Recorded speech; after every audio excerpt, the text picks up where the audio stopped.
সকাল আমার প্রিয় বন্ধুরা, কোচবিহার জেলা থেকে আমি কৃষ্ণা আমার ব্লগ চ্যানেলে তোমাদেরকে অনেক অনেক স্বাগত আর আমার অনেক অনেক ভালোবাসা।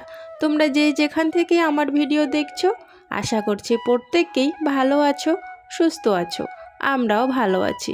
সকালবেলা রোদ উঠে গেছে, আর দেরি নয়, সেই জন্য আমি কাপড় জামাগুলো যেখানে যেখানে রেখেছিল ছেলে আর মেয়ে, সেখান থেকে খুঁজে নিয়ে বের করে নিয়ে আসলাম কলে পারে ধোয়ার জন্য। এইগুলোকে এখন ধুবো না, এই জামা কাপড়গুলো এখন ভিজিয়ে রাখবো। ভিজিয়ে রাখার পর গোটা বাড়ির কাজগুলো আগে করব, তারপর লাস্টে চান করার আগে জামা কাপড়গুলো ধুয়ে দেবো। ঠান্ডার দিনে কাপড় জামা ধোয়া এই এক জ্বালা, কারণ এই যে দেখে শুনে কাপড় জামা ধুতে হবে, মেলতে হবে। অনেক সময় এমন কুয়াশা পড়ে যায়, জামা কাপড় তখন ধুয়ে কোনো লাভ নেই। বেকার বেকার ওই নিয়ে গিয়ে বাইরে মেলে দেওয়া আর নিয়ে আসা, নিয়ে এসে ঘরের বারান্দায় রাখা, এটাই হয়, শুকোয় না একদমই। তো সেই জন্য দেখে শুনে একটু কাপড় জামাগুলো ধুতে হয় ঠান্ডার দিনে।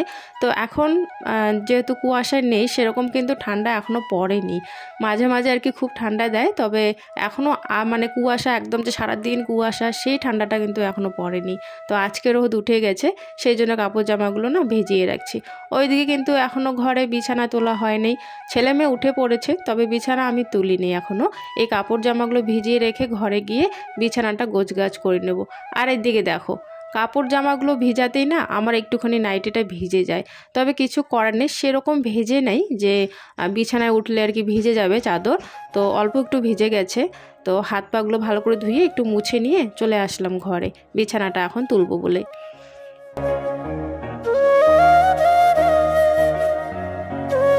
এখন আবার দেখি কয়েকদিন ধরে না সকালবেলা উঠতে আমার একটু দেরি হয়ে যাচ্ছে, আর দেরি করে উঠলে আমার ঘরের কাজগুলো করতে একটু দেরি হয়ে যায়, আর তখন না মানে কি করব না করব ভেবে পারি না, কারণ এদিকে রান্নাবান্নার সময় হয়ে যায়, আবার ওইদিকে কাজ হয়নি, ঠাকুর দেওয়ার থাকে বাকি, মানে অনেক এলোমেলো হয়ে যায় তখন দেরিতে উঠলে।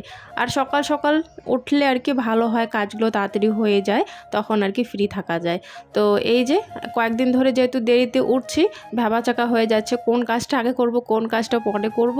কিন্তু ওই যে তাও আমি বাসন কিন্তু আমি মেজে নিয়েছি, চা খাওয়া শেষ, বুঝতে পারছো, কারণ বিছানা তোলার আগেই কিন্তু আমি চাটা খেয়ে নিয়েছি। তখন প্রীতম প্রীতি কেউ উঠেনি, তো সবার প্রথমে চা আমি খেয়ে নিয়েছি। আর কলে পারে যে বাসনগুলো তোমরা দেখলে, তো সেই বাসনগুলো কিন্তু চা খাওয়ারই বাসন।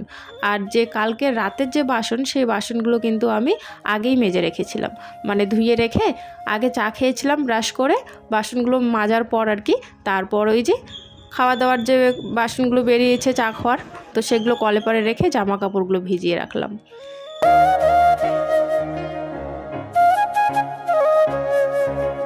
কোলবালিশের কাভারটা দেখো একবার, কি অবস্থা করেছে প্রীতম আর প্রীতি। একটুখানি ফেটে গেছিলো সেলাইটা, তো সেই জায়গাটা আরও দুজনে খেলতে খেলতে বেশি করে ছিঁড়ে ফেলেছে জানো। ভাবছি যে একটা কাভার আর কি বানাতে হবে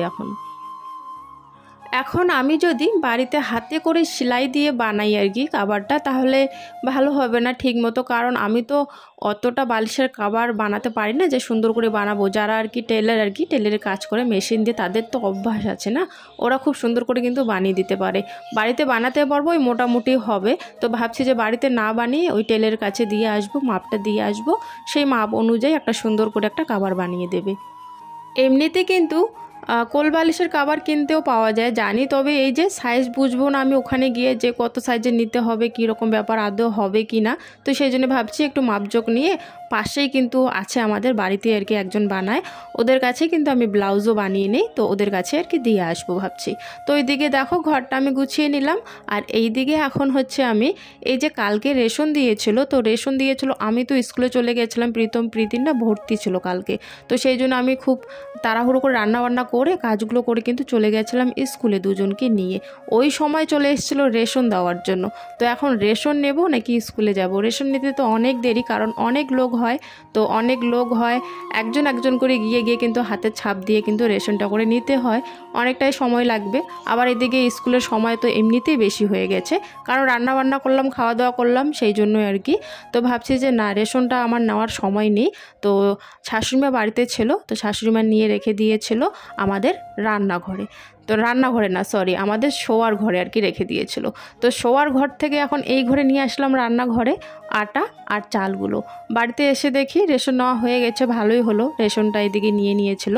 তো যাই হোক, এখন ওই যে জায়গা মতো গুছিয়ে রাখছি, কারণ এই আটাগুলো যদি না বাইরে থাকে তাহলে আবার ওই তেলচোরা, আবার ইঁদুর টিকে নেবে, সবগুলো নষ্ট করবে, তখন তো আটাগুলো আর খাওয়া যাবে না, বেকার বেকার নষ্ট হয়ে যাবে। সেই জন্য হচ্ছে জায়গা মতো ভালো করে গুছিয়ে রাখলাম আটাগুলো। আর চালগুলো হচ্ছে বস্তাতে আছে, কারণ ট্যাঙ্কিতে চাল আপাতত আছে, সেই জন্য আর কি দিলাম না আর কি ট্যাঙ্কিতে চালগুলো।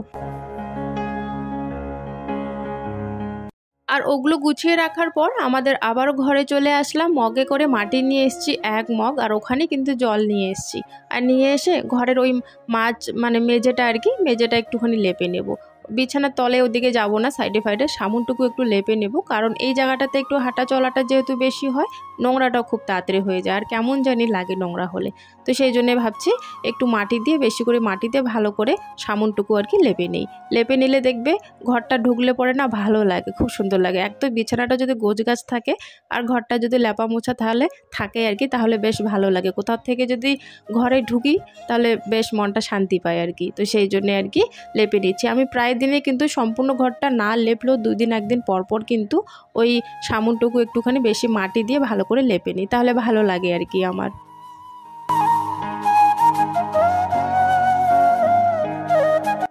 দেখো মোছা অবস্থায় দেখো কত সুন্দর লাগছে না মাটির ঘর। মাটির ঘর সত্যি যদি মাটি দিয়ে বেশি করে সবসময় লেপে রাখা যায় না, তাহলে খুব সুন্দরই লাগে।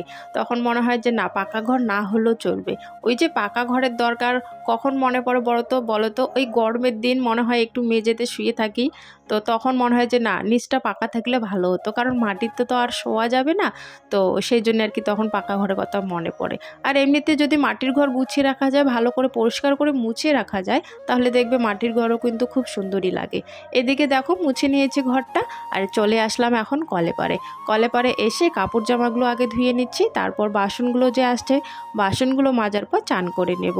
আর রান্নাবান্নাটা আজকে তোমাদের সাথে আমি শেয়ার করতে পারবো না, রান্না আজকে সেরকম করিনি, তো ভাবলাম কি শেয়ার করি। আর তো চলো খাওয়ার সময় একেবারে আর কি দেখিয়ে দেবো যে কি রান্না করেছি। সেরকম রান্না বান্না হয়নি, প্রীতমের বাবা যেহেতু কাজে গেছে, বুঝতে পারছো বাড়িতে আমরা সেরকম লোকজন নেই, তো একটা তরকারি আজকে আর কি রান্না করে নিয়েছি। রান্নাবান্না হয়ে গেছে, অনেকক্ষণই রান্নাবান্না হয়ে গেছে। প্রীতি চান করছে এখন, প্রীতির দেরি হয়ে গেছে চান করা, প্রীতম চান করে নিয়েছে, আর আমরা এদিকে খেতে বসে পড়েছি, ও পরে খাবো। দাঁড়া আমি দিতেছি। আর আজকে বেশি কিছু রান্না করিনি, আজকে রান্না করেছি এই যে ফুলকপির ঝোল, আলু আর ফুলকপির ঝোল রান্না করেছি। আজকে বেশি বলতে রান্না ওই যে আজকে করিনি, একবারের রান্না করেছি শুধু।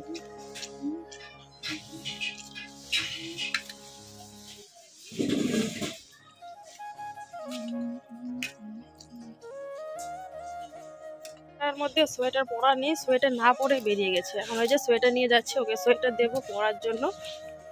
কুয়াশা দেখো কি কুয়াশা পড়েছে দিনের বেলায়। কই গেল?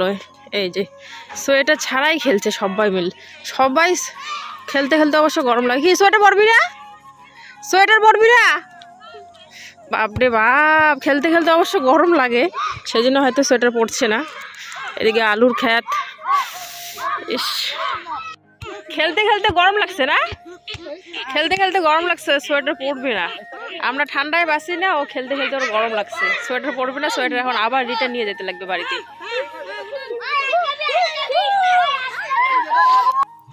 সন্ধ্যার সময় নিয়ে আসলাম দুধ 1 প্যাকেট আর ব্রেড নিয়ে আসলাম, একটু চা খাই সন্ধ্যার দিকে ভাবছি। ঠান্ডার দিনে চা খেতে একটু করে ইচ্ছা করে।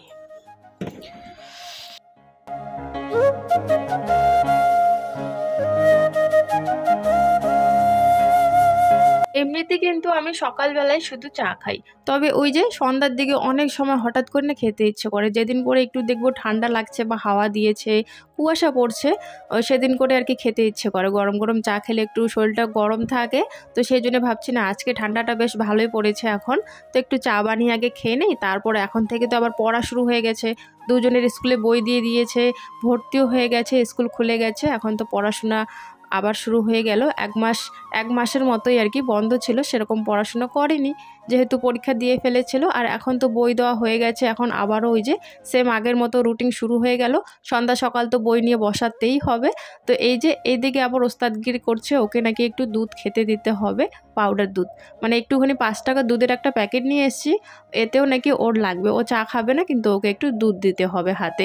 তো এই যে আমাকে দিয়ে দিচ্ছিলো আর ওর মাপের মতো ও নিয়ে নিল প্যাকেটের মধ্যে। গ্লাসের মধ্যে দিয়েছে অল্প একটু, দেখেছো? আমি বললাম যে একটুখানি দিয়ে, অতটুক দিয়ে কি আর চা হয়, আর একটু দে এখানে। তো তখন দৌড়ে যাচ্ছিলো, তখন গিয়ে আর একটু দিয়ে দিল গ্লাসের মধ্যে। তো আর একটু দিয়ে দিল, আর এখন বলাই যাবে না, কারণ এখন বললো আরও দেবেই না। তো যা দিয়েছে ওটা দিয়ে এখন চা বানিয়ে আর কি খেয়ে নিতে হবে। ও দুধের প্যাকেট নিল, আর দুধের প্যাকেটের মধ্যে এখন আবার একটুখানি চিনি দেবে। প্রত্যেক দিন চা বানানোর সময় এটাই করে ও। এত বলি চিনি খাস না বাবা, চিনি খাওয়া যায় না, শোনেই না। চিনি দেবে দুধের মধ্যে, আবার চিনি একটুখানি দেবে প্যাকেটের মধ্যে, ওটাই খেয়ে বেড়াবে। তো যাই হোক বন্ধুরা, তোমাদেরকে অনেক অনেক ধন্যবাদ তোমাদের এত মূল্যবান সময়গুলো ভিডিওতে দেওয়ার জন্য। আজকে আর কারো কমেন্ট পড়া হলো না, কাল কমেন্টগুলো তোমাদের আমি পড়ে নেব। তো আজকের ভিডিওটা আমি এখানে শেষ করে দিচ্ছি।